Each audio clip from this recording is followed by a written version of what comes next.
لا شك أن مثل هذه الملتقيات لا يكتب لها النجاح ما لم يقيض لها الأكفاء من العاملين المجتهدين في حقل المعرفة والكتابة وإشعال جذوة النشاط بشكل دؤوب.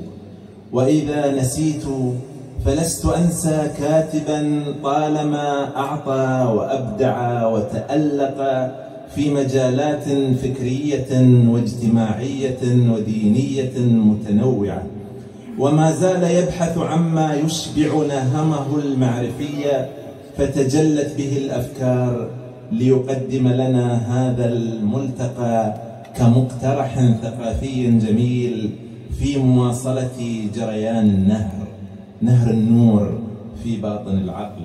أترككم مع مؤسس ملتقى ابن عساكر الأستاذ علي عساكر ليلقي الضوء على إنشاء هذا الملتقى، فليتفضل مشكورا.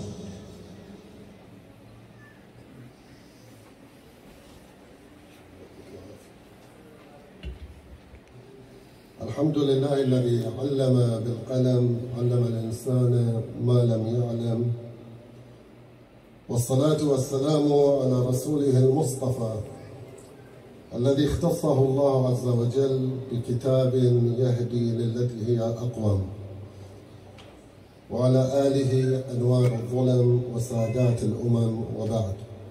السلام عليكم أيها الحفل الكريم ورحمة الله وبركاته.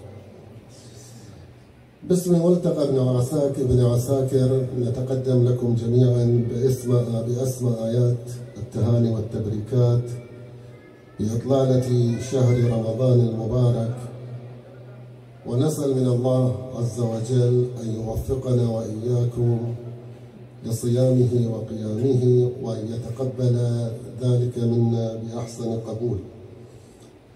ثم نرحب بكم في أولى فعاليات الملتقى العامة التي ربما من بوادر التوفيق الإلهي أن تكون فعالية ثقافية دينية قرآنية، وفي شهر الخير والمغفرة والرحمة والرضوان، شهر رمضان الذي أنزل فيه القرآن هدى للناس وبينات من الهدى والفرقان.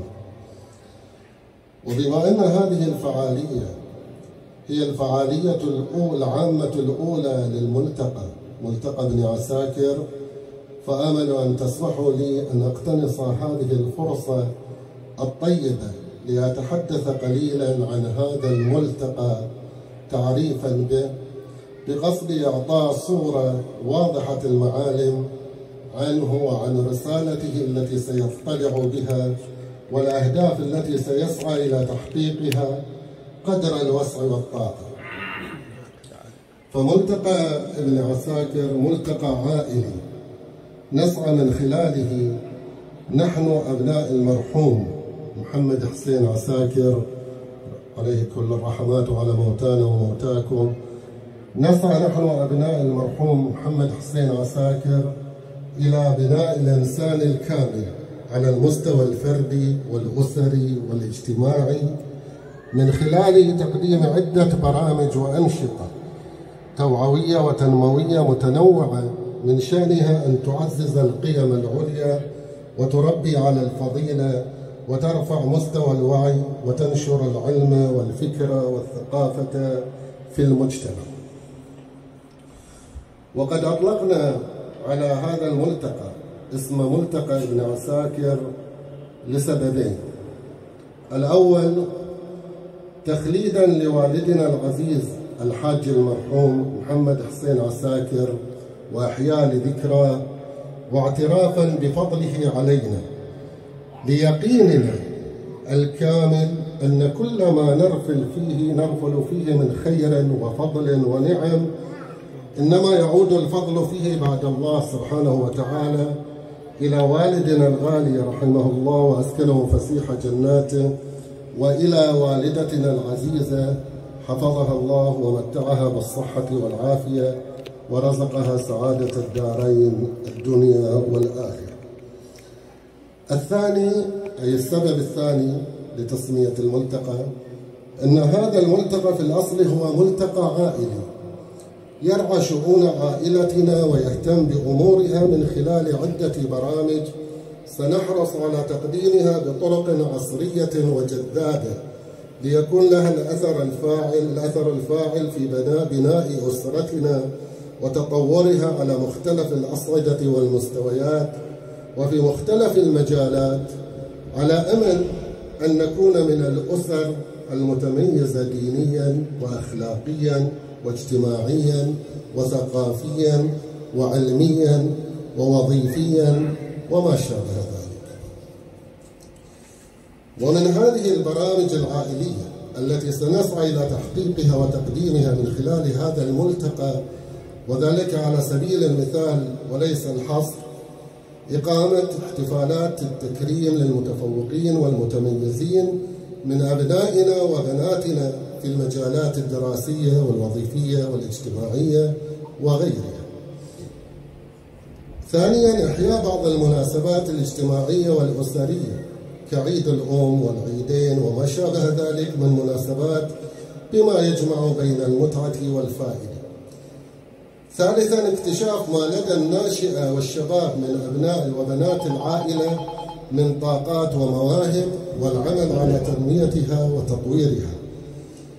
رابعاً، العمل على تقوية علاقاتنا الأسرية وتعزيز روح المحبة والمودة بين جميع أفراد العائلة لنكون كالجسد الواحد وكالبنيان المرصوص.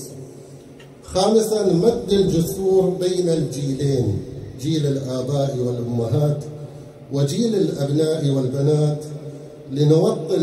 لنجعل نخلق علاقة تتجاوز علاقة الأبوة والبنوة إلى الصحبة والصداقة وما شابه ذلك. وأستطيع أن أقول أن هذه الأمور موجودة بيننا والحمد لله بشكل كبير. سادساً، تبني إصدارات ومؤلفات. تفضل يا شيخ.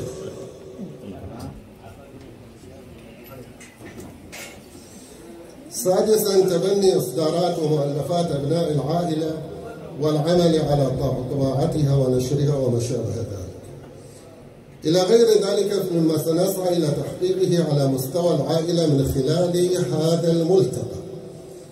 وبفضل الله وحمده وتوفيقه فقد قدمنا من خلال هذا الملتقى بعض البرامج العائلية الناجحة والتي من بينها أولاً برنامج تهادوا تحابوا، وملخص فكرة أننا في ذات يوم في هذا المكان اقترحنا حقيقة أن نكتب أسماءنا كلنا في أوراق ونوزعها على بعضنا البعض، وكل من خرج له اسم يقدم له هدية من دون أن يخبر من الاسم الذي خرج له. وبالفعل عشنا لمدة شهر ترقب، لأن الاحتفال صار بعد شهر من توزيع الأسماء، وأقمنا حفلا بهيجا ورائعا هنا وفيه مفاجآت جميلة، والحفل محمل على اليوتيوب.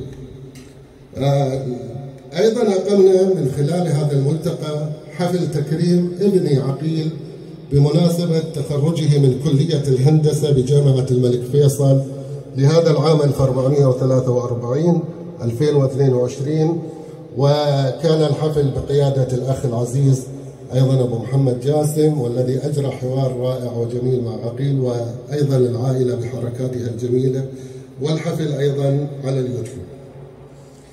ثالثا، إجراء حوارات مع أشبال العائلة تشجيعا لهم وتطويرا لمواهبهم. وأنا شخصيا أجريت حوارا مع ابني أو ابن ابنتي هو ابني نعم الشبل علاء نوح أساكر عن اللطم والإنشاد الديني، باعتبار أنه صاحب حقيقة صوت جميل وأداء رائع أيضا، وأجريت معه حوار عن الإنشاد واللطم وما شابه ذلك. كما أجريت حوارا آخر مع الشبل المعروف تفضل من عندنا الآخر ابن أخي محمد جاسم عساكر، وعن اهتمامه بالشعر والأدب وحفظه لقصائد بعض كبار الشعراء من أحسائيين وغيرهم. وأيضا كلا الحوارين مع علاء ومع محمد هما في قناتي على اليوتيوب. من خلال هذا الملتقى أيضا في هذه الساحة اللي نعمل الآن على تصحيحها، يعني الأخ أبو آدم على إصلاحها يعني المدخل.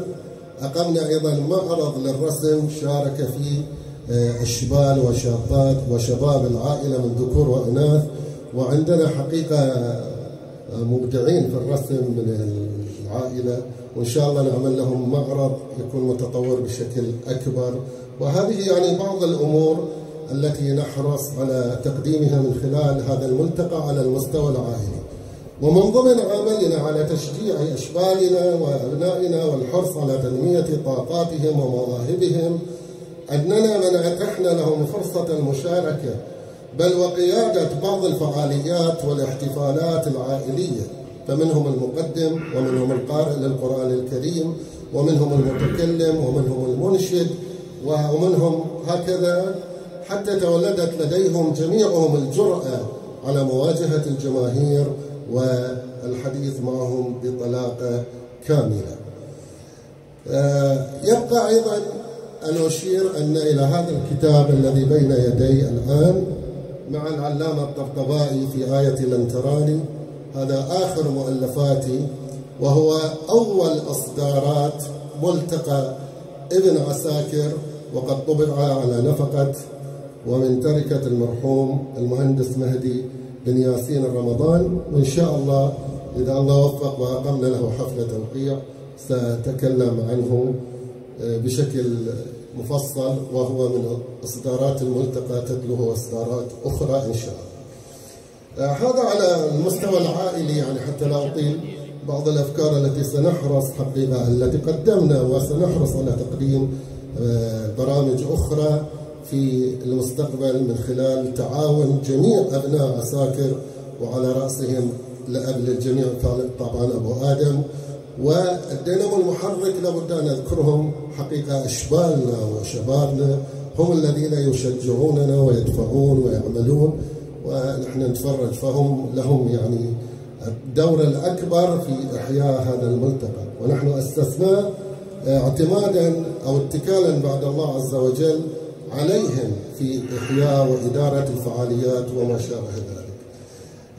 هذا على بصورة عامة. وإضافة إلى هذه الفعاليات العامة، حقيقة سنحرص على أن يكون للملتقى بعض الفعاليات أو من الفعاليات الخاصة على مستوى الأسرة. سنحرص من خلال هذا الملتقى على تقديم بعض الفعاليات العامة، والتي من بينها وأنا الآن أعمل عليه فعلا، وكلمت الشخصية الأولى ولن أعلن عنها أو لن أصرح باسمها، وأخذت موافقة منها وهي شخصية كبيرة حقيقة جدا. عمل برنامج ضيف ملتقى ابن عساكر. ملتقى ابن عساكر هذا برنامج حواري، أستطيع أن أقول أنه امتداد لبرنامج السابق دردشة معه. سأستضيف فيه شخصيات فاعلة في مختلف التخصصات، سواء ثقافية، أدبية، ناشط اجتماعي وما شابه ذلك، لأحاور هذه الشخصيات عن إنجازاتها في حلقات مرئية ومسجلة، وبعد ذلك سنحولها على اليوتيوب، أو سنحاول إذا استطعنا أن ننسق مع بعض القنوات الفضائية لبث هذه البرامج من خلال تلك القنوات. والآن أنا في صدد إعداد يعني أسئلة الضيف الأول، وسنبدأ إن شاء الله قريبا، ربما بعد رمضان مباشرة أبدأ في هذا البرنامج. إضافة إلى ضيف ملتقى ابن عساكر الذي سننطلق فيه إن شاء الله، أيضا بين حين وآخر سنقيم فعاليات ثقافية حضورية في هذا المكان المبارك، والعامر بكم جميعا في هذا منزل الأخ أبو آدم، والذي هو المقر الرئيسي للملتقى. سنقيم بعض الفعاليات الثقافية والفكرية العلمية وما شابه ذلك، وسندعم هذه الفعاليات أيضا الثقافية بتقديم بعض الدورات المختلفة. إضافة إلى ذلك الاهتمام، وهذا حقيقة بالنسبة لي أنا شخصيا هم أكبر، الاهتمام بالكتاب والباحثين والمؤلفين، ومحاولة أن نقدم ما نستطيع من دعم لهم وأيضا الاحتفاء بشكل آخر أيضا بالكتاب والباحثين من خلال إقامة فعاليات احتفالات التوقيع وما شابه ذلك، والذي من بينها هذه الليلة ونحن نحتفي بالأخ العزيز والصديق الجميل الأستاذ عيسى الربيح وبكتابيه الجميلين فواصل قرآنية وبصائر قرآنية. ونحن نحتفل كما قدم الأخ أبو محمد بكاتب حقيقة صاحب قلم رشيق وباحث جاد، ونقيم هذا الحفل تكريما وتقديرا لتلك السنوات التي أمضاها في خدمة القرآن الكريم ما بين محاضرات وما بين مقالات إلى أن أثمرت، وكان من بين هذه الثمرة المبارك إصدار هذين الكتابين اللذين نحتفي ونحتفل بهما هذه الليلة. نأمل وبدعمكم بتضافركم بملحوظتكم على الملتقى إذا انطلقنا فيه انطلاقة قوية إن شاء الله، بكل نحن يعني ستكون القلوب مفتوحة لتلقي أي توجيه وأي ملحوظة وأي فكرة. إن شاء الله بكم جميعا سننجح في هذا الملتقى ليكون رافدا مع بقية الروافد الفكرية والثقافية والعلمية والأدبية الموجودة حتى نستطيع أن نرتفع وبمجتمعنا العزيز علينا جميعا. أعتذر للإطالة، شكرا لكم جميعا، السلام عليكم ورحمة الله وبركاته.